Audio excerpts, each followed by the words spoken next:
విశ్వను కాపాడిన అమూల్య ఇంట్లో అబద్ధం చెప్తుంది. అసలు ఏం జరిగిందంటే విశ్వని కాపాడమని విశ్వ తల్లి అమూల్యని ప్రాధేయపడుతుంది. విశ్వంకి జైలు శిక్ష పడకుండా కాపాడిన అమూల్య బయటికి రాగానే ధీరజ్ ఎందుకు నువ్వు ఇలా చేశావు, వాడు నిన్ను బెదిరించాడా అని అడుగుతాడు. ఎంత అడుగుతున్నా అమూల్య మాత్రం మౌనంగా ఉండిపోతుంది. వాడు నన్ను బెదిరించలేదు, నేను కేవలం అమ్మ కోసమే ఇలా చేశాను అంటుంది. అయ్యో శ్రీరామచంద్ర, అన్నానంటే అన్నానంటారు గాని నా కోసం ఇలా చేయడమేంటే, ఏం మాట్లాడుతున్నావే అని వేదవతి అంటుంది. ఆ ఇంటికి, ఆ ఇంట్లో నీ మనుషులకి ఇప్పుడు నువ్వు దూరంగా ఉన్నావు.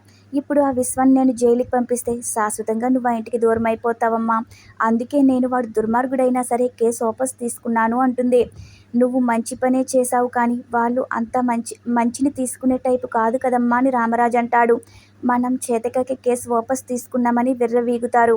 ఈ విషయంలో మాత్రం నేను సంతోషంగా లేను అంటాడు రామరాజు. నన్ను క్షమించండి నాన్న అంటుంది అమూల్య. నా పిల్లలు నా కుటుంబంతో నన్ను కలపాలని చాలా ప్రయత్నాలు చేస్తున్నారు. ఎంత చేసినా నేను వాళ్ళకి దగ్గర కాలేకపోతున్నానని వేదవతి బాధపడుతుంది. కేసు వాపస్ తీసుకుందని తెలియగానే నర్మదా ప్రేమలు కూడా అమూల్య ఎందుకు ఇలా చేసిందని ఆలోచిస్తూ ఉంటారు.